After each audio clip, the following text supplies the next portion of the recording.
Okay. Okay, we're going to try to do this. Neither one of us has ever made a video like this, but I think this is the easiest way to learn. And so Jay is going to sit right here next to me and learn the way I'd be able to show you how to do it.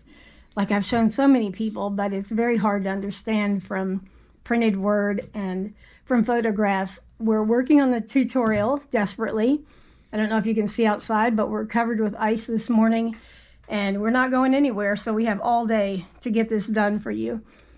So I'll start at the beginning. You don't have to do everything my way or anything my way. Once you see how easy this is, you'll wonder why you were ever confused. But this is what I do. I only make miniature quilts these days. So whenever I buy fabric, I immediately cut it into 3-inch strips. And I have drawers and drawers and drawers full of color separated 3-inch strips of fabric. So whenever I go to make a quilt, I go and pull the material that I need. Now, I don't start with these. I start initially with these, and I have fabric that's probably 20 years old that I have cut into 3-inch strips. But after that, I cut them into basically 1-inch strips. I don't know if you can see this, Jay, but these are a million different colors, and I pull everything from here, and every little scrap that I have is in here. There's some pieces that are way too small, obviously things that are not 3 inches long, but I don't throw anything away that's at least 1 square inch of material, because I will find a way to use it one of these days. So for today, I already made the little quilt block last night, and I thought that I'd make it again on video and show you how it's done, if you can just watch my hands. So let me find my block here. Here's the block. Whenever you buy paper patterns, I have never sold mine yet, but I'm working on putting them together, as you can see here. And this is how you would get them. There'd be 12 to a sheet, and you can photocopy it as many times as you want. There are a million paper piecing books on the market, and they'll have the same kind of patterns in them. Not this small, probably, because I only work in miniature. But you will make photocopies, and then you will cut out your pattern. So I thought, in an effort to do it all as if I'm doing it, really doing it right here, I'll show you how it's done. I cut outside the dotted line. There's always a dotted line around the outside. You can see the dotted line. I don't know, it's pretty small. But the outside line shows you that it's a cutting line. I don't cut on that line initially. I just cut just outside it, maybe 1/8 of an inch. So you have your little block ready to go. And then you're going to pick out the material. So there are 8 little pieces here in the middle, and they're all numbered from 1 to 8. So I picked out 8 little pieces of turquoise. I love turquoise, and I really love to throw in a ringer. People tell me all the time they love the colors that I pick, and there's absolutely no mystery to it. But it's hard to put into words, and I'll find people that try and miss the mark every time. And you saw how I put light colors together. I have a set of little office drawers. All those little drawers, each one is marked, red, orange, yellow, blue, green, purple, and then turquoise and pink. And I have black and white, or black on white and white on black. So I picked out 8 little pieces of turquoise, but I love these weird little colors that I find. And whenever I find these, I try to get a yard or two. It's not quite turquoise. It's not quite green. It's kind of a jade color. And it looks like it doesn't fit in there. And most quilters would say, don't do that. It doesn't look right. That's off. And they'll tell you to look through a red lens. And all those things are good for value. But when I make these little quilts, I always make them scrappy. They're all different patterns, all different colors. But I love to throw a color in like that. It gives it some spark. And it draws your eye around the quilt when there's several little blocks that have an odd piece in it. I don't do it on every block, just every now and then I slip something in. Right now, I have just found a melon color, almost a salmon, not quite pink and not quite orange. It's right in the middle. But when I throw it into a block with orange, it stands out, and when I put it into a block with pink, it stands out just that odd little bit, and I really love it. So that's why that's in there. So those are the 8 pieces that go in the middle, and then we have these 2 points on the end. And so I'm going to use black and white dots, and these you will see are cut a little thicker. Almost every pattern that I do has little pieces like this, and my little 1-inch pieces will just work fine. But every now and then there's a piece like this that's going to need to be a little bit wider to cover all the way to the edge of the pattern. So I just cut these straight off of my strips that are cut at 3 inches. And I just try to make enough material to cover that point. So you can see the little point, and I can put that on there. It'll be folded under, and that's enough material to cover the edge. Okay, so we're ready to start sewing, Jay? Yes, let's sew. Jay's learning with you, by the way. He hasn't done this either. All right, now, normally my sewing machine would sit right in front of me and I would iron off to the side here, but since Jay's sitting where my little ironing board normally is, I'm just going to move my machine back and forth to get it out of the way. Okay, now this is this is the hardest thing to get. Let me push this out of the way again for a second. This is the hardest thing to get in paper piecing, the first pieces that go on. You're going to add 1 piece at a time, just like you do in everyday quilting, the way you've learned to quilt and the way you've done it all these years. But when you do paper piecing, the first 2 pieces have to go on together. And so is that what these numbers here are for? Exactly. Number 1 is the first piece that goes on. Number 2 is the second piece. And ideally, if you're a learner, it would number from 1 to 8 across this way. But I numbered them this way because I know once you get past the first block, you're never going to have that question again. But I put 1 and 2 in the middle because they're the most predominant colors that they're going to show up the most in your quilt. So when you put 1 and 2 together, you want to pick out the colors you really want to feature, and then the rest becomes secondary. And you see when you get down to number 8 and number 7 here, they're the colors that are maybe less important to you. And especially remembering my one little odd color, I'm going to put that somewhere near the middle, not in the middle maybe off to the side a little bit. That's just me. But you're going to start with 1 and 2. So let me pick out 2 of these colors right here in the middle, and we'll do these 2. How about this? Okay. Now, just trust me on this. This is how it's done.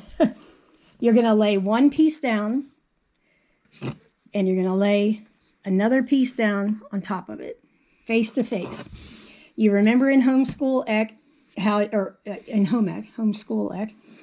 in home ec, you sewed clothes, and you had to put the 2 pieces face to face, and that's what we're doing here. So these 2 are face to face, and you have to sew along. Can you see this? Let me get it out along a little. Maybe it's too dark here. You want to sew on that line right there between 1 and 2. Sorry, Jay, you're a little in my way. I can't see. Okay, so there's number 1, and there's number 2, and hopefully you can see with Jay so close to me here that I'm going to sew on that line right there. So, and that's towards like where the 1/4 inch seam would be on the edge of the material, right? The 1/4 inch. I'm not sure what you mean. It's towards one side of the material. Oh, yeah. You want to go toward one side of the material. You're going to... one of the hardest things, and we didn't talk about this when we talked about how we were going to do this, but the best thing is to be able to see some light through it. And I don't know if you can see that on camera. Yes. Can you see the light coming through? Okay, I always have a little lamp right next to me, or a light box, but light boxes are too big, really. I always have a little lamp so I can hold it up like that, and you can see that these 2 that are right together, these 2 pieces of material, are going to sew perfectly right there. And then I'll show you what happens next. Yeah, we can see that now. Okay, good. Let me pull this sewing machine toward me. The only other thing I wanted to show, if Jay can get over here, is the stitch length. Can you see that? The default is 2.40, and I turn it down to 2.0 just to make a shorter stitch. That'll make it a lot easier. It makes the It makes the quilt sturdier, and when you take the paper off later, it makes it a lot easier to tear the paper because you'll have a lot of puncture marks. I'm using an open-ended toe here. This isn't what I always sew with, but it's going to make it easier for you to see what's happening. So right now, I'm sewing these two pieces on, and I need to sew that seam right down the middle. So we'll start that first. Just right down the line. Right down the line, that's right.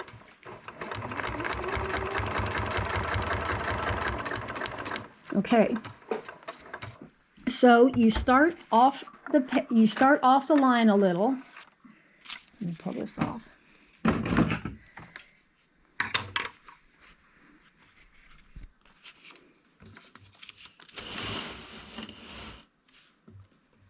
Can you still see? Okay. So when you start to sew, you're off the line a little bit, and then you go beyond the line a little bit. That seems counterintuitive, but believe me, in paper piecing, it works just fine. So now this is the part that I call renegade piecing. Whenever you look in the books, they give you 1,000,001 rules about what to do at this point. I sewed this on here so closely that I don't even really have to trim. But what I would do if it needed to be trimmed is I would just come along here and I would trim close to that line, like 1/8 of an inch or a little bit more, whatever you feel comfortable with. These are not going to be pulled apart like quilts that you use on your bed. So you don't have to have a full 1/4 inch. So we trimmed it off. I'll show you again on the next one. We're going to go through this piece by piece. And we'll iron this flat. So now we just fold these two open. Some people just finger press. I like to iron. And you don't want to use any steam. When you're paper piecing, you can warp the paper by steaming. So you just want to fold it open and iron it flat. See? It's pretty easy. So now we have our first two pieces sewn on. We've gotten past that hard part. When you got to the back, all you did was trim it off at 1/8 of an inch. In the books, they'll tell you to get a little ruler or a 1/4 inch ruler and measure it and trim it. It takes forever. You don't have to do that. It's really discouraging to put that much work into it, and it's unnecessary. Okay, so now we're off to piece number 3, and it's upside down. There we go. So now we're going to do piece number 3. So now since it's not dead center, this is probably where I'll put my little odd piece of material in. So from now on, you're just going to add one piece at a time. So we need to cover number 3. So we're going to, let me see if I can see it in the light here, Jay. See if we can get it to do it again. I'm holding it with both of my fingers. We're just lining it up so that the line will cross over. Right. And we've got plenty of room. You can see how wide my little... They're face to face again, right? They're face to face again. That's right. And we're going to sew along this line right here. Don't let it throw you because it says 1 and 3. We sewed 1 and 2, and now we're going to 3. You're always covering a raw edge every time you sew a piece on, just like in crazy quilting. So let me sew this one on.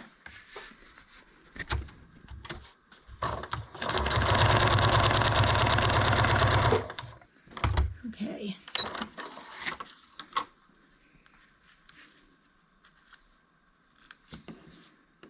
I always trim the threads as I go. A lot of people don't trim threads and don't mind having this spaghetti of threads on the back.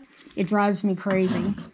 Okay, here we go. Now this is where, this you can see pretty well. The last one I did so evenly, we didn't need to trim it. But this is where in the books, they will tell you to measure 1/4 of an inch and cut that off, draw a line, or they will tell you to fold back the paper and try desperately to, to get 1/4 of an inch. It's just not necessary. All you have to do is take your scissors and eyeball it and cut it off. And I've got somebody has used my scissors, obviously, for roofing because they're not cutting very well. It wasn't me. Said the only other man in the house. So, now I iron it out. again. And we have 3 pieces on. And I just finger press it and iron it on. And now you can really see our little green piece that kind of stands out. A little more green. So we can already see how small those pieces are going to show each other. And it looks a little wonky here on the edges. You can see that that's not folded over. That's because it's not sewn to anything. It's not anything to worry about. The pieces that are important are sewn really rigidly. Okay, so now we go to number 4, which is over here. See? You're going to get every little detail, aren't you, Jay? Yeah. I think these women have all sewn a million things. This is just helping them visualize something that may have not been so easy to visualize before. But so again, it's going to be face to face, and we're just going to overlap the seam a little where the line's going to catch it. Yeah, and I don't know if you can see the light through there. We're starting to get 2 layers here, so can you see? No? Maybe? But I'm just over this line to the number 4 piece, so we'll have an edge to trim there. We'll sew it on.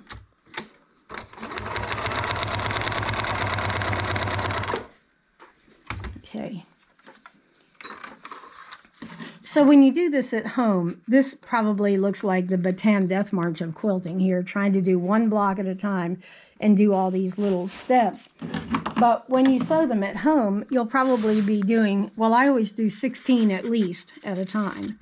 So there we are, trimming our, it's a scant 1/4 inch or a kind of generous 1/8 of an inch that I do.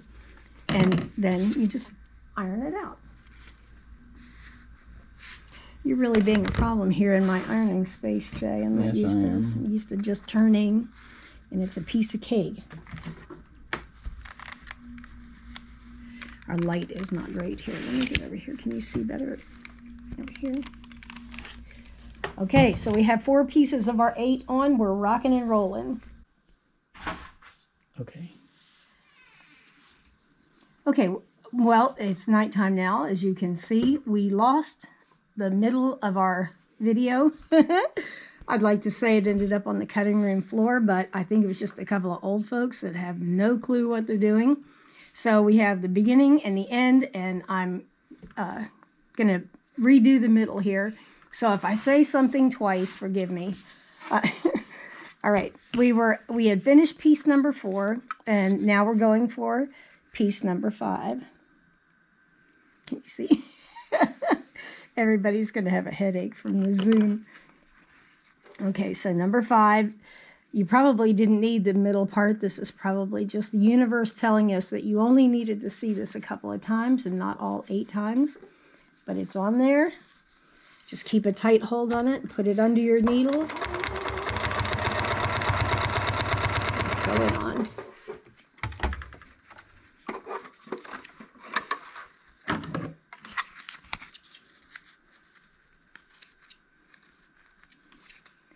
As you can see, it's not perfectly done. All the ends are different lengths. And now I just trim it off the same way as before, just leaving a little less than 1/4 of an inch or a little more than an 1/8 of an inch. Iron it. Your ironing situation will be a lot better because your husband won't be right on your elbow videotaping. I noticed when I looked at the first part of this that the colors are coming out looking a little more blue than turquoise. But it is turquoise, and that one little piece is kind of a jade color. It really stands out already to me. Okay, on to number 6. And we're just going to put it on here just like all the others. Can you see it through the light? In the sunlight, you could really see it, but I don't know if you can see it on camera at nighttime. Okay.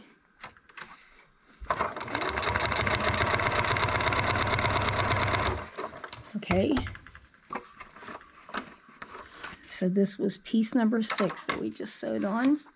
Got 2 more, and then we're almost done. Oops. I could have gotten some good scissors while we were going through the trauma of losing part of the video, and I didn't even think of that. Okay.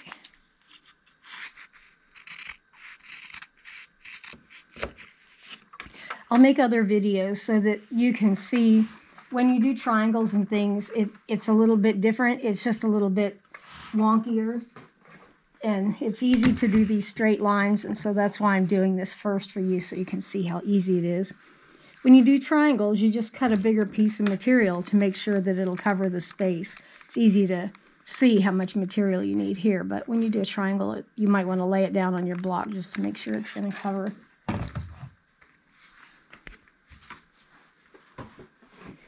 Okay, 2 more. I have these little pieces that are shorter, and I can use them up in this project because I only need a little tiny piece. So we're going to do number 7 right here on the end.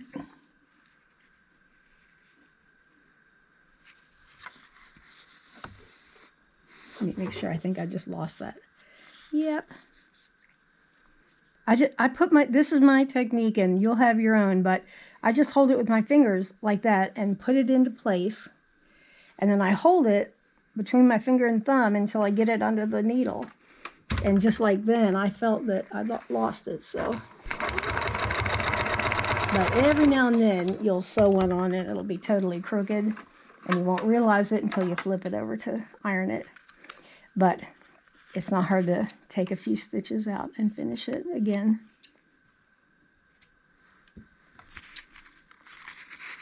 Are you going to sweep up for me after this is all done? Nope. Oh. Your job is done, eh? Not quite. Yep. I covered my little ironing board here with a piece of material because I have used this thing forever and a day. It's a little ironing pad that I got from Joann's. I've probably had this for 15 years. And it's a weird thing. It's a way to make bias tape, which I have never used it for, but it works perfectly for these little blocks. When I do 16 at a time, I cut them all apart and take all the strings off, and then I lay them all out and iron them all at one time, so it goes really fast. Okay, the last piece, number 8. We're almost there. And into the presser foot.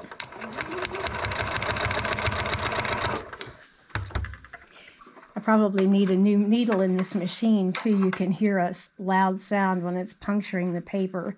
You always hear a little bit of a sound because it's puncturing paper, but when your needle starts to get dull, you can really hear it tapping. So after this, I'll need to change my needle. Oops. I said this before, and I'm not sure if this is the part that we lost or not, but I have very bad eyesight. I was diagnosed with macular degeneration when I was in my 40s, and he told me that I'd probably lose my eyesight within just a few years. It was panic time. And here I am, 69, and I can still see, and I have 20/20 vision out of my left eye, but I have gone blind in my right eye. So I really can't see much of anything but a fog with my right eye. But I just wanted to tell people that I do have macular degeneration in my good eye. I have pretty good eyesight at a distance, but close up it's not great. So if I can do this, you can do this. I just want to let you know. Okay. So we just have to put on the 2 end triangles. Yeah, this little, I drew over my number here, so there we go. This is number 9. It doesn't matter. Either one is going to work because they're on opposite ends. Now, the thing with doing a corner like this is part of what the triangle thing is about. You just want to make sure that you have a piece of material that's going to cover all the way across. Let me see if I can hold it up. Because you're getting a shadow there. Oh, okay, I'm sorry. Hold it down in the light. Hang on, let me get it on here. You're not the boss here. Okay, like that. So you can't even see it behind here, but it's stretched across, and you just want to make sure that maybe you can see through here. There's the point of the black right there, and the point of the black piece over here. So it's sticking out on both sides.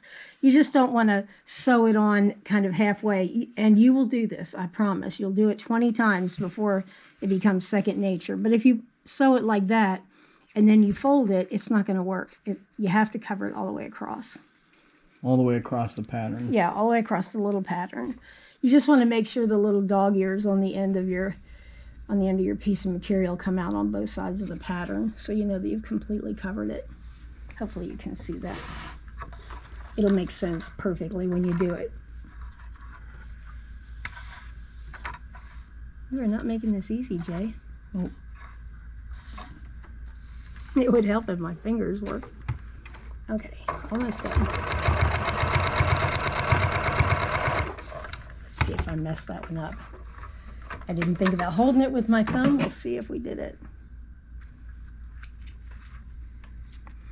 I need my little snips. What did I do with them? Yeah, it worked. That's a pretty good seam allowance on there too. Okay, so this is the weird part I told you about peeling it back. When you do a piece across other pieces like this, you're going to have seams that have gone up farther. So you just tear them back to that seam you just put in, so that you can trim that 1/8 inch. You just pull that up. Yeah, let me get it over here in the light. See? You just pull the ends up and go back to where your little seam is that you just put in right there. And it'll automatically stop you there. And it'll automatically stop you there. And so then you trim off all your little ends, and we're starting to see a shape form. It's crazy. Okay. Iron this. Oh, trash can here.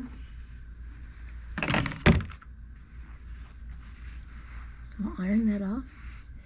Isn't that amazing? It just squared it all off for us without having to measure and cut all those tiny little pieces and have them be accurate. I don't know if you could ever do anything this small. I mean, I know the quilt makers that have, but this is so much easier. Okay, and one more piece and then we'll be finished. So it goes right across here. Hold it flat so that the light shows Right on here? it better. Yeah. Okay, that's good. I'm going to have to lift it up so Yeah. I can see, because I can't see that way. Okay, you can see it goes all the way across. I didn't go halfway with it. It goes all the way across. And you can use a bigger piece of fabric too. I'm just frugal. Is that the right word for me? Yep. Frugal? Okay. I'm a hoarder. But I use the smallest piece of material I can, and then even then, once I'm done sewing, these little pieces here, if they're big enough, I will put them back into my stash and I'll use them on another quilt block.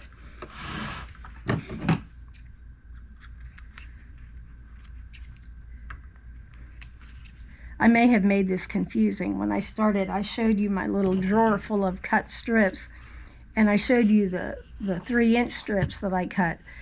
Whenever I buy new material, I cut it into 3-inch strips, and then I cut a bunch of 1-inch strips across there and put them in my drawer. That gives you an idea how many fabrics I have, because those are all just like one little 44-inch piece of material. So we just pulled all the seams back to the sewn seam. Yeah, I did that automatically without even saying it. I hope you can see that. I'm just pulling the stitches away. It's almost like, you know, when you're ripping out stitches. And that's but just you where can, you sewed over the line yeah, in the very beginning. You weren't worried about it because you were going to pull it back later. Yeah, and this thread is right in the middle of things here. Let me pull this thread off here. Okay. Thread's making it hard to see what I did here. But anyway, that little line there we just sewed, and all these jagged little ends, we just pull the seam back, and we're just literally pulling out stitches here. Of the paper. Out of the paper, No, yeah. They're not in cloth, they're just in not. the paper. That's right, they're just in paper. So now we trim that off. Yep. Get all my little ends, we're almost done.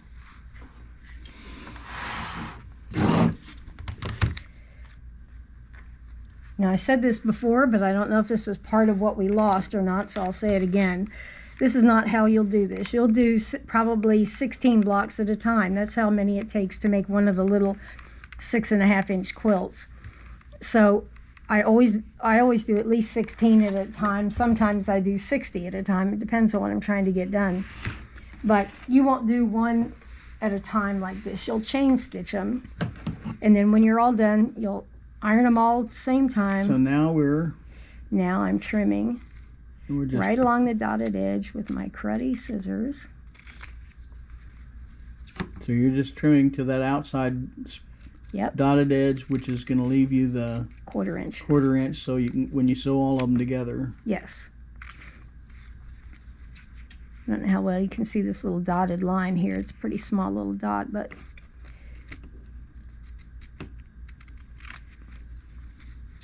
okay, almost done. So much easier than trying to cut all these tiny little pieces and tiny little triangles. It's all finished. So here's the finished. Yay!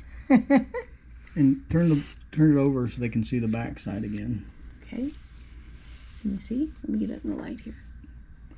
So here's the back side with all the numbers that you followed. You can see where it was sewn on those lines. Mm-hmm. And then you cut off outside so you can now stitch them together later.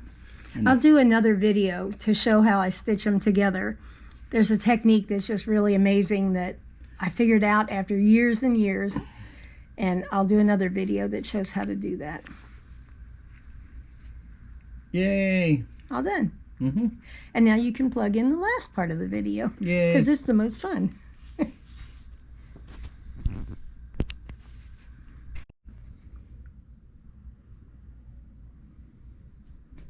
Okay, so here we are at the end of this tutorial. I can't believe this is done.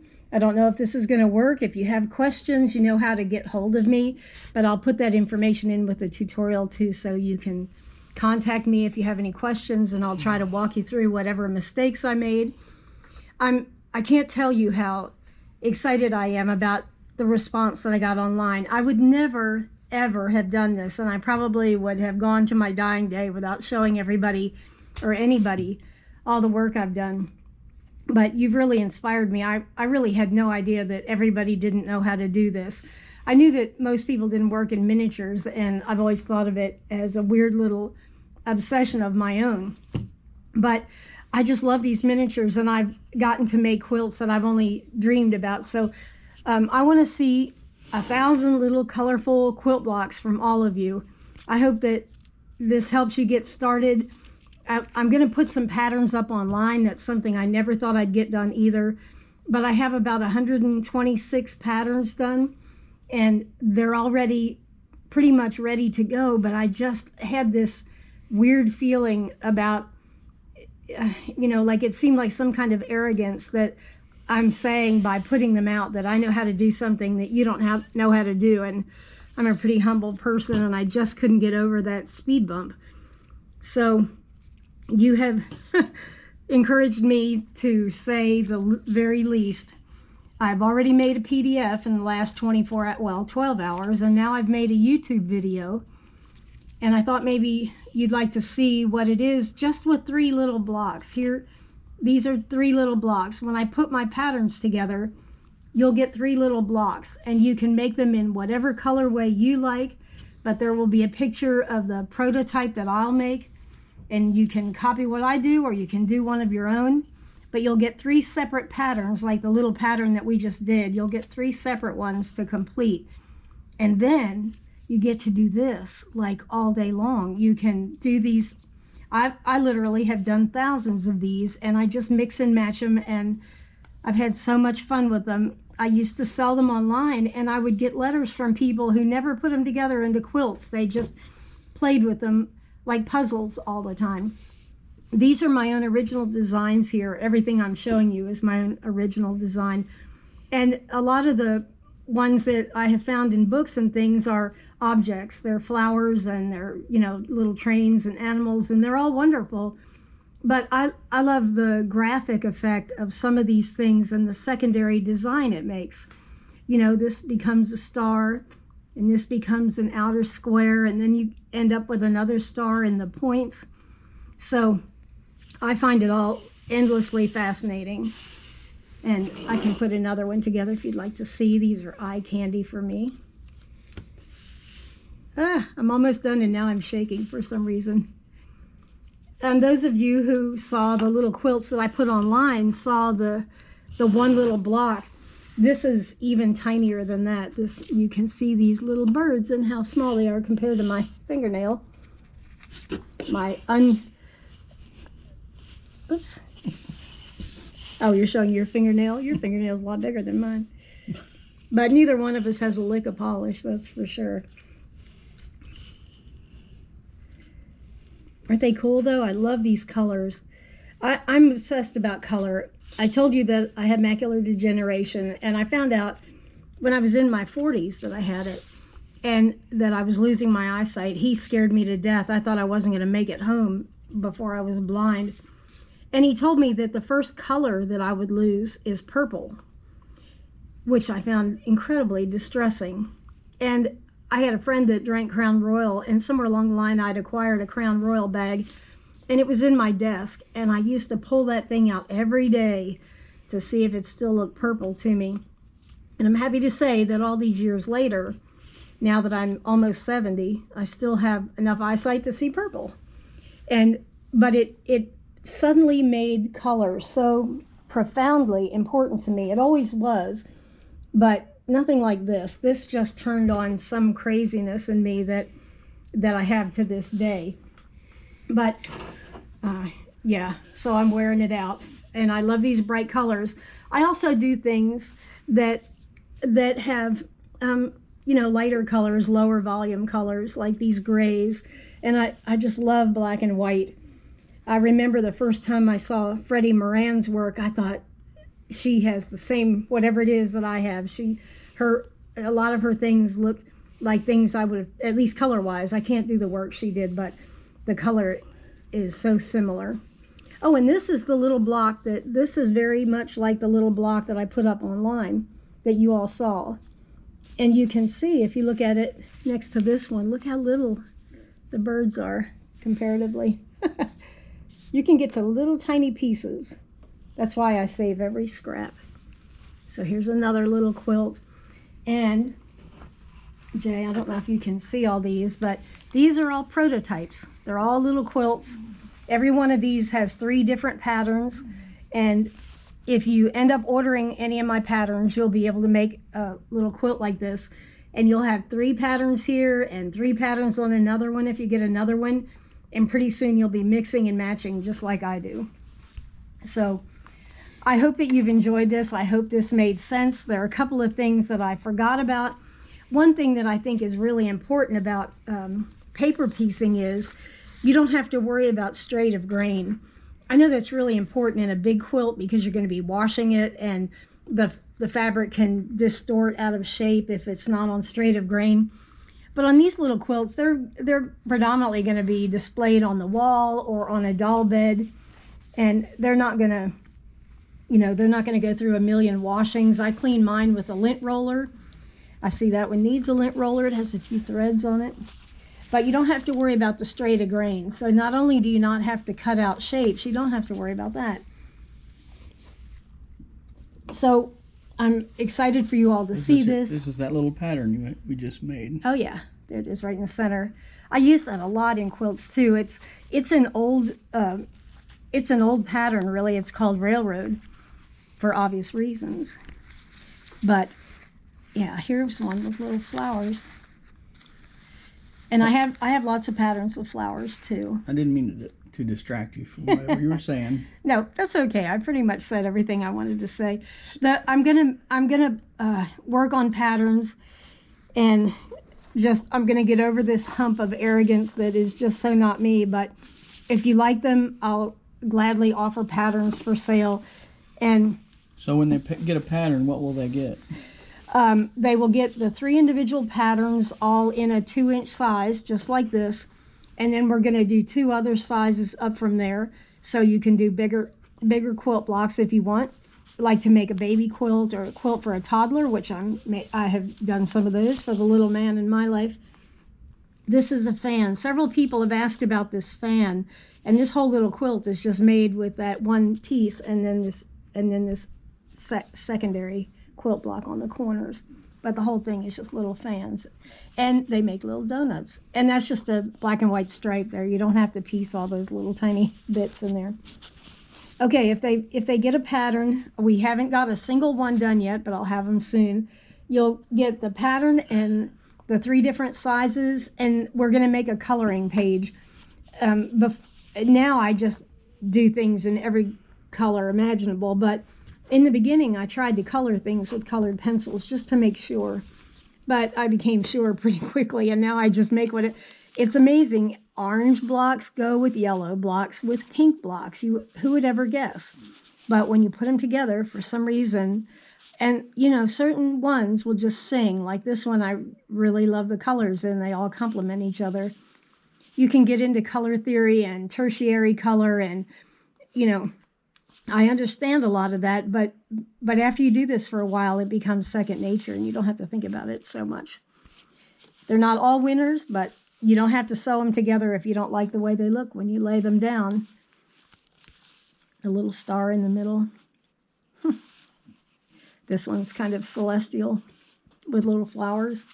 I tried naming these at one point, and that was hopeless. Everything was something spring. Midnight spring, midnight. Oh, I love black. My mother-in-law hated black in quilts. That may be what motivated me. Sorry, Jay. But I just love black. I love the way it shows up the colors. I grew up in Amish country up in Pennsylvania and in northern Delaware, and they use black all the time, as everybody knows. It's a little Christmas quilt. Evergreens. I've done this a million different ways. Oh, here's another one. This one has some sparkly material in it. Could probably be used year-round, but they feel like Christmas quilts to me. So the last thing I wanted to say is if you try to do this at home, you don't need a fire extinguisher or anything. It's amazing. It's easy. If you try to do something bigger than this, people always say, I couldn't possibly do anything that small.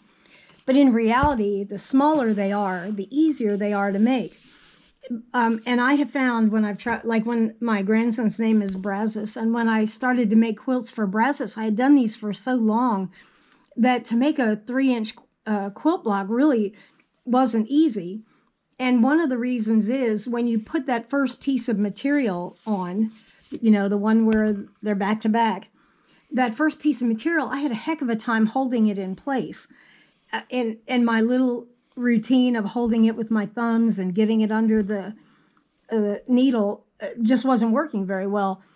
And I found out finally that the easiest thing to do is to get a glue stick, the kind you'd use for paper, that doesn't bother it at all. And you just put a little glue where you need to stick the thing and put it on there just lightly. And it'll hold it on there for the few seconds until you get it under the sewing needle. And once you get the first one on, it's a piece of cake. But that first one was just a killer. So if you try this and you try with a bigger block, don't get discouraged if that happens to you. It happens to me too. And a little bit of glue stick will fix it. So there's more to this than this. We've made the blocks. We've talked a little bit about putting them together. The reality of putting them together can be difficult. And I have figured out a way to make it as easy as pie. It took me years and years to figure it out. I'm going to make another video and show you how that's done. So hopefully this helps get you started. Hopefully this makes sense. And if you have any questions, please just let me know and I'll try to answer them. Jay, can you think of anything I haven't So talked where about? do they need to go to find out all this information? Oh, well, I owe it all to the Small and Miniature Quilt site on Facebook and Carol Jo, who allowed me to talk about this. Nobody was more stunned than me by the response I got for these little blocks. But I also have a Facebook page called Cotton Frolic. In Amish country, they all get together for big projects like to build a barn, and people show up with food, people show up with tools and materials, and they call it a frolic. They teach their children that work is play. And the word worked for me when I started to do this because it is work, but it's just joyful work. So Cotton Frolic is the name of my page on Facebook. There's a cottonfrolic.com that I've never done much with. I'd like for all of you to know that I made most of these designs 10 years ago or even longer, and somehow I've never put them out there. But here we are. The day has come, and I have all of you to thank for that. So you'll be able to find me on the Small and Miniature Quilt site and on Cotton Frolic at Facebook. Also on cottonfrolic.com. And cottonfrolic.com. Follow her on Instagram at cottonfrolic. Oh, yeah, that's right. I'm on Instagram now. I think I've put 3 pictures up there, but you'll see a lot more. I'll put a lot of these little... There will be a link to a YouTube... yeah, I'm going to put that up as soon as you're finished editing this, which I hope is soon. Then you'll be able to see the YouTube, and then through Cotton Frolic, you'll be able to find out, and hopefully within a few days or so, we'll be able to get some patterns up that you can purchase. Yes. I want to say this, too. Thank you for all your support. My husband, the national award-winning chef and ice sculptor, we owned a business called Iceworks for over 30 years, and he won an international award carving ice in Sayakawa, Japan. He has been the artist in the family, and I have been the one that makes quilts, and I never really thought of it as an art, but I'm starting to see it more clearly now, thanks to all of you. Well, just to be clear, she's an amazing quilt artist and colorist, and sometimes she'll tell you about her mosaic quilts that won awards at the Houston Livestock Show and Rodeo and Montgomery County Fair. The only time the world has ever seen a quilt of mine. I was so embarrassed. I'll never forget it. I'm not a competitor. Thank you very much for watching. I hope this helps, and let me know if everything doesn't work out the way you planned. I'll help walk you through it. Bye. Bye. Thank you.